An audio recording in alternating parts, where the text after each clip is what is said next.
जय हिंद दोस्तों, स्वागत है आप लोग का स्मार्ट क्लासेस में।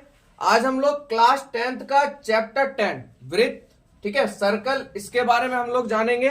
ठीक है, तो चलिए शुरू करते हैं सर्कल से। और इसका सबसे पहले हम लोग इंट्रोडक्शन थोड़ा सा देख लेते हैं। देखिए, आपको तो पता ही है वृत्त क्या होता है। ये हो गया आपका वृत्त, हो गया है ना। आपको पता है केंद्र से वृत्त की ओर खींची गई रेखा क्या कहलाती है? आपकी त्रिज्या कहलाती है। यानी ये आपका क्या भैया? त्रिज्या। और ये पूरी रेखा आपकी क्या कहलाती है? व्यास। ये क्या कहलाती है? व्यास। अब देखिए, त्रिज्या बहुत वृत्त में क्या होता है, बहुत बच्चे कंफ्यूज हो जाते हैं जब आयतन वाला चलता है, तो कभी कभी त्रिज्या ऐसे भी होता है। तो घबराना नहीं है, कहीं से भी, केंद्र से कहीं से भी रेखा खींची जाएगी वो आपकी त्रिज्या कहलाएगी। चाहे आप ऐसे खींच दीजिए, ऐसे खींच दीजिए, ऐसे खींच दीजिए, ये आपकी क्या कहलाएगी? त्रिज्या कहलाएगी। यहां तक आपको कोई दिक्कत? केंद्र से वृत्त तक की रेखा क्या कहलाएगी? आपकी त्रिज्या। और पूरी रेखा आपका क्या कहलाएगी? व्यास, जिसे डी से सूचित करते हैं। ये वृत्त में एक छोटा सा पॉइंट था, ठीक है। उसके बाद अगला पॉइंट हम लोग देखते हैं। तब इसमें कुछ पॉइंट्स को और जानना जरूरी है आप लोग के लिए। देखिए, अब इसमें क्या होता है, देखिए जैसे मान लीजिए ये रेखा है, ये वृत्त से हट के रेखा निकली, तो ये रेखा क्या कहलाएगी? अप्रतिच्छेदित रेखा कहलाएगी। ये रेखा आपको क्या कहलाएगी? अप्रतिच्छेदित रेखा कहलाएगी। ठीक है, और देखिए इसी में और कंडीशन है आपका, कंडीशन खाली आपको समझना है। मान लीजिए किसी बिंदु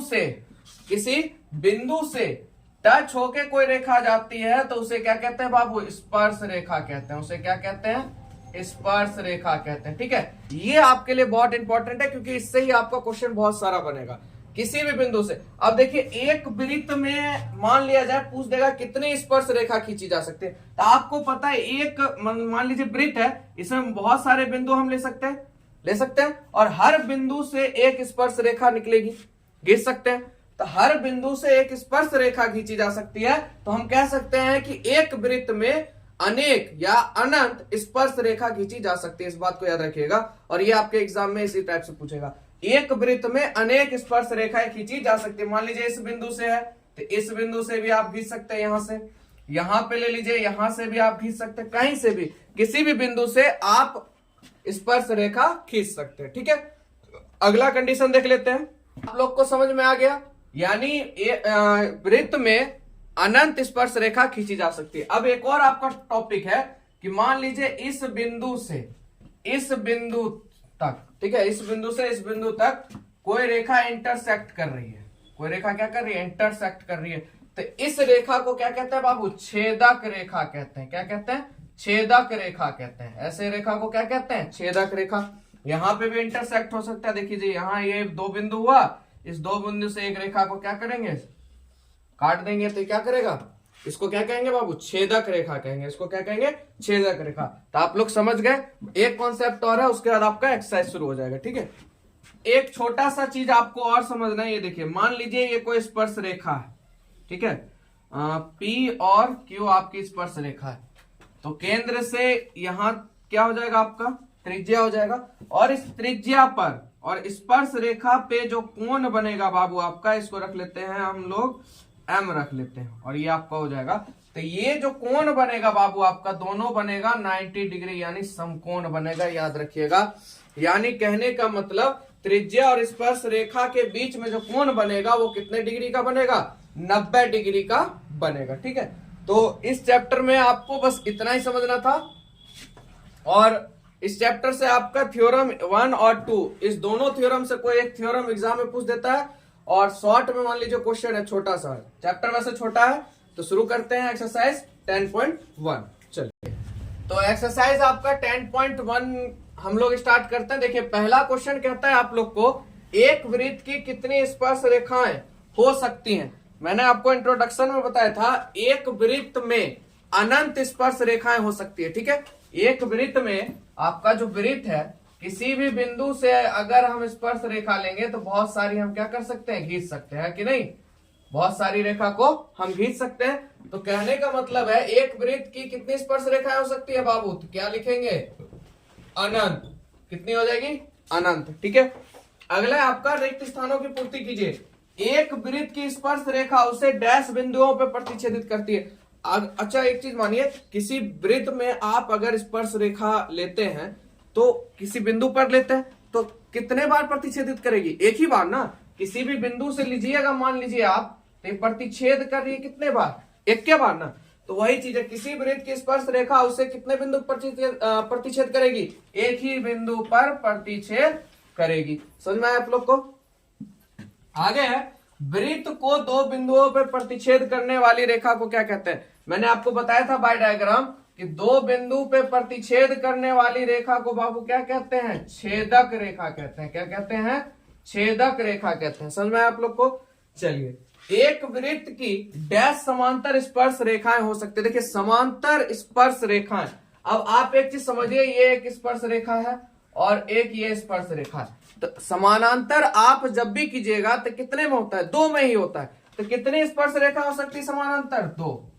कितनी होंगी? दो। भाई समांतर रेखा का मतलब क्या? दो रेखा आपस में बराबर हो सब चीज में तो वो क्या कहलाएगी? समानांतर। तो स्पर्श रेखा भी कितनी होनी चाहिए? दो होनी चाहिए, तभी वो क्या कहलाएगी? समानांतर कहलाएगी।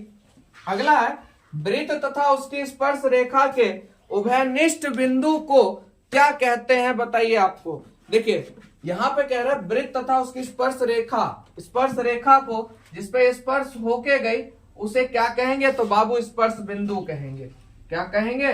स्पर्श बिंदु कहेंगे। क्या कहेंगे? स्पर्श बिंदु कहेंगे। तो यहां तक आप लोग को समझ में आ गया? कहीं से कोई दिक्कत नहीं? चलिए अगला क्वेश्चन देखते हैं। 3 नंबर आपका क्वेश्चन है बाबू, कहता है 5 सेंटीमीटर त्रिज्या वाले एक वृत्त के बिंदु। सबसे पहले देखिए हम लोग क्या करेंगे? सबसे पहले बाबू एक वृत्त बनाएंगे। क्या करेंगे? वृत्त बनाएंगे। समझ गए यहां तक? और आपको पता है त्रिज्या कितनी है बाबू? 5 सेंटीमीटर है। चलिए 5 सेंटीमीटर त्रिज्या हम ले लेते हैं। यहां ले ले तो कोई दिक्कत? आप यहां पे भी लीजिएगा तो 5 सेंटीमीटर होगा, आप यहां पे भी लीजिएगा 5 होगा। ठीक है, आपको मैंने बता दिया था इंट्रोडक्शन में। उसके बाद कहता है कि बिंदु P पर स्पर्श रेखा है आपकी। ठीक है, P पर स्पर्श रेखा है। देखिए तो स्पर्श रेखा ले लेते हैं हम लोग, इस तरह से स्पर्श रेखा गई। ठीक है, उसके बाद देखिए केंद्र आपका क्या हो जाएगा? O हो जाएगा। और जाने वाली एक रेखा को बिंदु Q पर इस प्रकार मिलाती है कि OQ हो जाती है। ये जो रेखा है इसको स्पर्श रेखा से मिलाया जाता है तो बाबू इसका हो जाता है क्या चीज? OQ। और OQ आपको दिया हुआ है 12 सेंटीमीटर। ठीक है, यहां तक कोई दिक्कत? वो हो गया आपका कितना सेंटीमीटर? 5 सेंटीमीटर। यहां तक कोई दिक्कत नहीं। अब आपसे क्या पूछ रहा है कि PQ की लंबाई बताइए। ये आपका P हो जाएगा, स्पर्श रेखा है, यानी PQ की लंबाई आपको बताना है। देखिए सबसे पहले अभी मैंने आप लोग को बताया था कि क्या बताया था कि स्पर्श रेखा और त्रिज्या के पास कौन सा कोण बनता है बाबू? समकोण। कौन सा कोण बनता है? समकोण। समझ में आया बात यहां तक? कौन सा कोण बन जाएगा बाबू? यहां पर समकोण बन जाएगा। और समकोण जब होता है तो भैया क्या फॉर्मूला लगता है? कर्ण स्क्वायर बराबर लंब का स्क्वायर जोड़ आधार का स्क्वायर। ठीक है, तो यहां पे आपका फॉर्मूला लग जाएगा बाबू h स्क्वायर बराबर p square plus b square. यहां तक कोई दिक्कत आप लोग को? तो देखिए कर्ण आपका कितना दिया हुआ है? 12 सेंटीमीटर, यानी 12 का स्क्वायर। लंबाई आपको पता नहीं है, लंब पता नहीं है, p स्क्वायर प्लस आधार आपका कितना है बाबू? 5 सेंटीमीटर। 5 का होल स्क्वायर, 12 का स्क्वायर कीजिएगा बाबू 44, 144 p स्क्वायर प्लस 5 का स्क्वायर कीजिएगा 25। 25 प्लस में इधर आएगा माइनस में, तो 144 माइनस 25 बराबर p स्क्वायर बचेगा, यानी p स्क्वायर बराबर 119 हो जाएगा। 144 में 25 घटेगा तो आपका हो जाएगा 119। और ये स्क्वायर में है बाबू, उधर जाएगा तो वर्गमूल में बदल जाएगा, इसलिए p बराबर आपका √119। और ये आपका ऑप्शन नंबर डी क्या हो जाएगा? सही हो जाएगा। देखिए कोई दिक्कत आप लोग को? समकोण जखने आ जाए तो ध्यान रखिएगा भैया पाइथागोरस प्रमेय। कर्ण स्क्वायर बराबर लंब स्क्वायर जोड़ आधार स्क्वायर, h स्क्वायर बराबर p square plus b square. आप हिंदी में होता है हिंदी में याद कर लीजिए, इंग्लिश में होता है इंग्लिश में। चलिए अगला क्वेश्चन देखते हैं। चलिए लास्ट क्वेश्चन है आप लोग का। देखिए क्या कहता है, एक वृत्त खींचिए। क्या बोला आपको? एक वृत्त खींचिए। चलिए एक वृत्त खींच लेते हैं, जैसे बोला वैसे ही काम कर लीजिए। ये लीजिए भैया वृत्त खींच दिए, आगे बढ़िए। कहता है और दो एक दी गई रेखा के समानांतर दो ऐसी रेखाएं खींचिए। सबसे पहले क्या करते हैं, नॉन इंटरसेक्टिंग यानी अप्रतिच्छेद रेखा हम लोग खींच लेते हैं। ये अप्रतिच्छेद रेखा है, इसका नाम हम लोग ए कर देते हैं, ठीक है। उसके बाद कहता है उनमें से एक स्पर्श रेखा हो तथा दूसरी छेदक रेखा और सभी समानांतर हो, ये भी ध्यान रखिएगा। तो एक बिंदु से स्पर्श करते हुए हम एक स्पर्श रेखा खींच लेंगे, इसको नाम दे देते हैं बी, कोई दिक्कत। और एक छेदक रेखा चाहिए, लीजिए छेदक रेखा हम लोग यहां से खींच लेते हैं, ये लीजिए छेदक रेखा, इसको नाम दे देते हैं सी, कोई दिक्कत यहां तक।